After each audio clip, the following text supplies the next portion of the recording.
Alright, on today's Vassmotorsports, I'm going to be messing with the '08 Avalanche. I picked this thing up a while back. I bought it actually from a car lot of all places. I don't normally do that, but this one I thought was a decent deal because it had the lifter tick, the AFM lifter tick. So I thought, alright, I'll pull the heads, put new lifters, whatever. If it needs a cam, I'll replace it. I can do whatever work I need to. And still save money over buying one for 8 to 10,000 like they go for when they're in nice shape like this, because chances are I'd probably have to do the delete on it anyway, even if it was running good at that moment. I wouldn't want to depend on it, so figured if I did it this way I would know what I had. So if you've seen in my other videos a while back, I took and pulled the heads and the lifters. Well, first I tried doing the band-aid trick because it was making a really bad noise sometimes, and I wanted to make sure it wasn't in the bottom end. So when I went to pull the AFM lifters, I pulled the whole set of lifters. They were brand new lifters. Somebody had already installed them. Probably the car lot. They'll lie to you in a second, especially it had a big shop out back. And I was wondering why they didn't try to fix it themselves. But they did have a lot of cars, and he said they only had 6 employees at the whole lot. They just couldn't fix everything, so this one was going to be wholesale. So anyway, picked it up. It had the brand new lifters already swapped, and 3 of those had went bad. So I'm not sure what's going on there. Since I had it apart, I couldn't see any issue with the cam lobes. I went ahead and installed the new lifters, which I did buy the cheapest China, $100 a set for all 16 lifters, which probably ain't smart, but hey, sometimes you get lucky. And I had the AFM deleted out of the computer. LT1swap.com did it for me. And so it runs really good now, and it's strong, no skips, everything is good there. It has a little lifter ticky type sound. Let's see if you can hear this.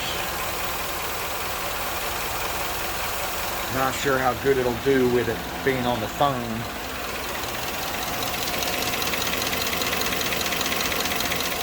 Actually, sometimes, yeah. You can hear it better through there, through the wheel well. So anyway, I went ahead and picked up this motor flush. I know the lifters are new, but I'm just putting this in. I'm going to run it for the 5 or 10 minutes. You just let it sit here and idle, because I'm going to go ahead and drop the oil pan. It's really not that hard to get off. I didn't drop it before, but I figured what the heck. Before I go pulling the motor, replacing the cam, all the lifters, and doing LS7 style lifters this time, and doing a full delete the proper way. And the only reason I say pulling the motor is because I don't know if I want a chance doing all that work and then it be the cam bearings or something more, because what happens is when you drive the vehicle for a while, now that I switched the lifters and stuff in it, the oil pressure does drop down when it gets warmed up and the tick gets worse. So I'm just going to do this flush in it, pull the oil pan, because it's very simple to pull. $15 or $14 for the gasket on eBay, shipped to my door for the oil pan gasket. So figured what the heck, it ain't that big of a loss, and spend a couple hours out here messing around with it. I want to drop the pan, clean everything up. I'm going to take the pop-off valve type deal that's in there for the oil pump that's in the pan. I'm going to take it out, completely block off that oil passage, so it'll keep the oil pressure up. While I'm at it, I'm going to clean the screen and put a new O-ring on the screen where it goes to the pump. And we'll just give it a try. Let's see what happens. So anyway, stick around and let's see at the end of the video if it really does help it or not. Alright, so we're under the Avalanche here, and I'm going to go ahead and drop the pan. Like I said, I could be wasting my time, but it's not that big of a deal. Especially with this being 2-wheel drive. So we're going to go ahead and drop it and change out them couple seals, and we'll go from there and see what happens. And like I said, if anything, it'll just let me know what the bottom end of the motor looks like and the cleanness of it inside. And so pretty much with it being two-wheel drive, I just got to drop this cross member real quick to give me full access to the pan. And it's 18 millimeter on these. I'm going to take my little gun and zip them loose. Well, it ain't a little gun, it's a big 1/2 inch big boy. We'll zip those out real quick and get that out of the way. So with that out of the way, it gives us full access to the pan. I'm going to go ahead and undo, there's 2 bolts coming in from the back side of the bell housing here, one on each side, and there's a little plastic shield here. It's got a 10 millimeter. Let's get that. Alright, so I did have to take the bolts out of the rack here on the front side. These are 15/16 on this side, or a 24, the 2 big ones. And then over here they're 18 millimeters, 2 one above the other, and then you have 11 millimeter or 7/16 on the little nut here, bolt on the steering shaft. Back it up out of the way, and then the rack is loose. It'll just kind of hang here, sitting on the tie rods, and it gives you just enough room, plenty to get the oil pan out.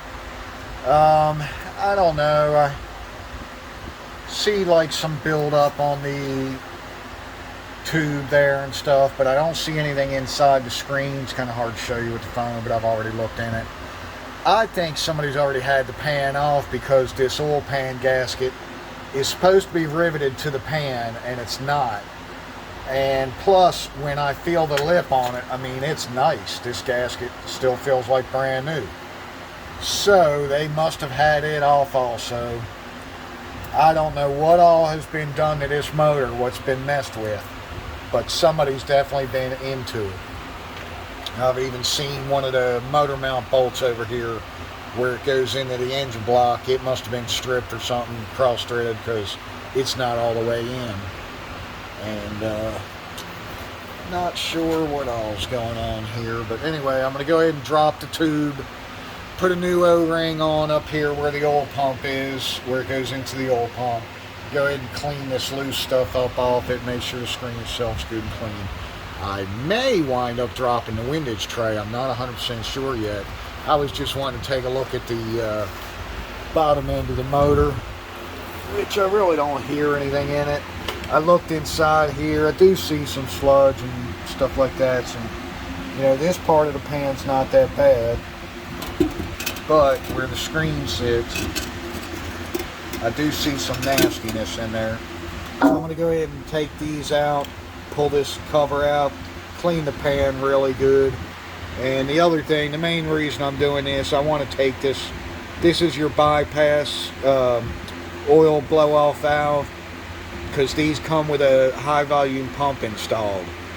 And so when the AFM kicks in and it's using all the oil pressure, then when the solenoid's shut to turn off the AFM, this, you know, instead of it like giving a I'm trying to think of the word, I don't know, but instead of it just overspraying oil through all the engine, it's supposed to bypass through here and it just squirts out. So I'm taking this out and we're going to plug that hole. It's a 14x15 thread. If I can find a drain plug around here, I'm just going to stick that in for today, get that done. Yeah, it definitely has some nastiness in the bottom of the pan there. I'm going to go ahead and get that cleaned out.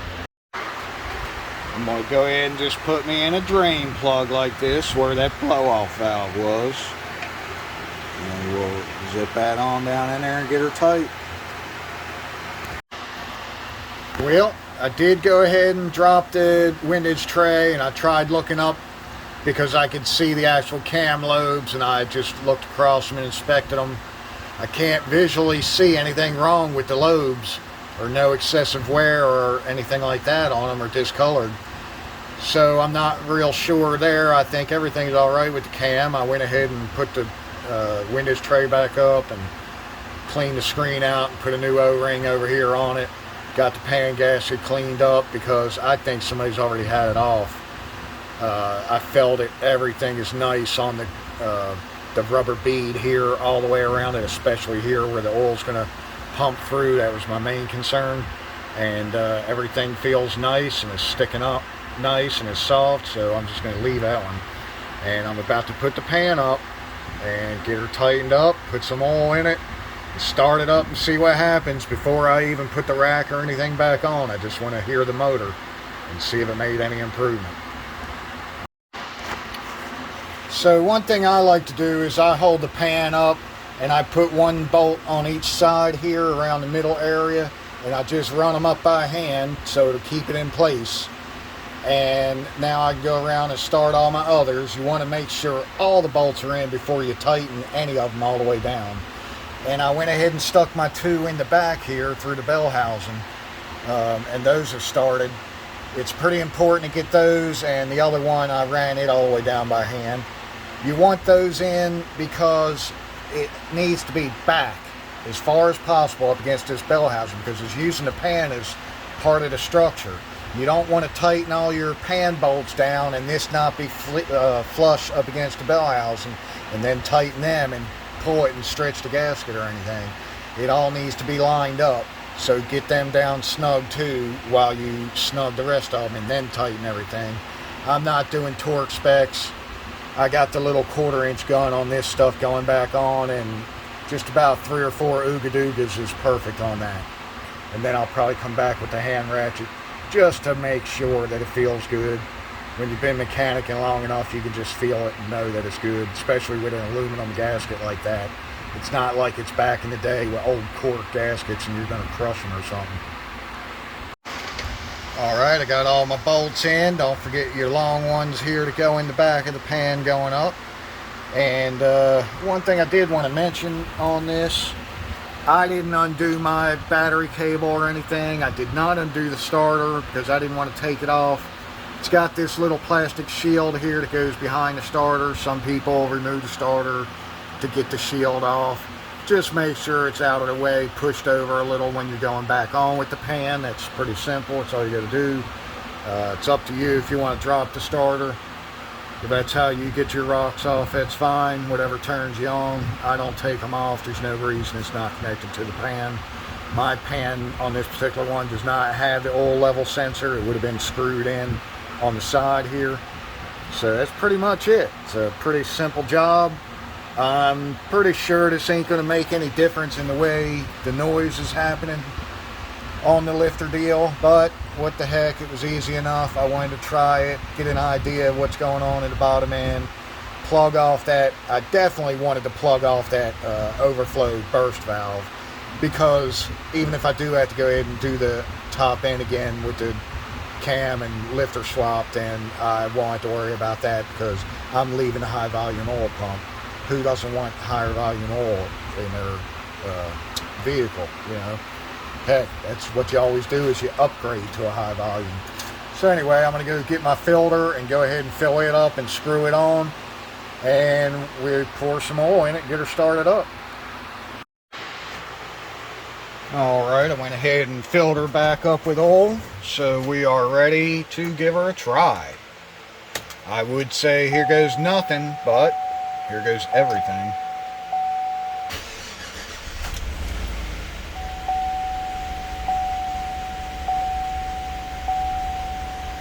Alright. Got us some pretty good oil pressure, above 40. I still hear the ticky sound, it sounds like. I want to make sure nothing's leaking. Yep, nothing leaking. But I do still hear the ticky tick tick.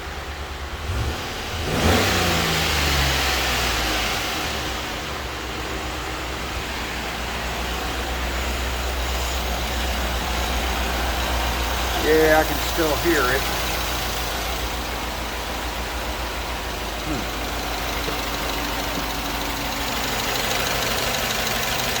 Still got us a little tickety tick tick. And I'll tell you, I took the stethoscopes and I went around and was like touching the valve cover and all, and it really didn't sound like a rocker up top. It's actually, when you get down, it's a little louder down here, and that's why I thought, well, a lifter or something must still be acting up, because they're so low in the motor, lower than the head actually. But I think I might take the valve covers off plug the coils back in, do one side, like this side sounds a little noisier. And with the cover off, which I've already looked, they're all rocking real nice. But I think I'm going to take my stethoscope, stick it on the bolt, on the stud for each rocker and listen, because maybe some of the needle bearings in them rockers have gone bad, because they are known for that. And this one, with the way it was driving around with 3 totally collapsed lifters that fell apart, I mean, it had every once in a while a really bad bang sound. That's why I thought something was wrong in the bottom end. It must be the way the push rod was catching it or something in the wrong position. But I have another used older model 5.3 down there on the trailer that I was keeping for another engine swap. It's the earlier model, like around a 01 or something, so it doesn't have the AFM stuff. I may just rob the rocker arms and push rods off it and switch them out and see if that makes a difference. I'm really not sure what to do now, besides tearing all the way into it and doing a cam swap and a full AFM delete, putting the LS7 style lifters and all. But I don't know, it would be a lot quicker and easier for me since I've already got those push rods and rockers down there on the other motor. I could just pop them off and pop them on here, and it won't take no time at all, so I may try that. So anyway, thank you for checking out the video. I guess it didn't really get rid of the tick, but at least I know now I shouldn't have any oil consumption issues with that nozzle, the blow-off valve. If it blows on the bottom of the cylinders back there, I hear that's an issue with the 07 to like 09 model. Before the little deflector shield they put in there, but at least now I don't have to worry about that. Whatever, and I got to see in the bottom of the motor. But anyway, thanks a lot, y'all. Hope you check out some of my other videos on the Vassmotorsports. And one way or other, I will get around to getting this thing fixed. It's just kind of been a side project for me. And but it is a nice vehicle, so I do want to get it fixed and drive it. Either way, I need it fixed, even if I decide to sell it later. Alright, y'all have a blessed evening.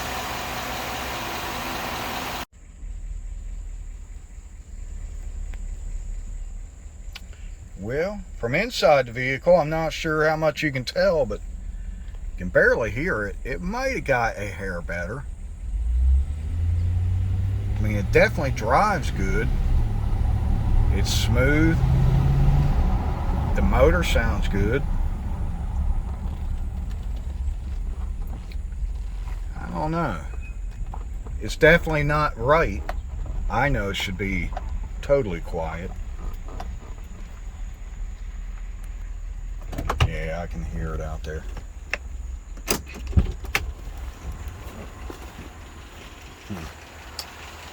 Yeah. And I just don't know.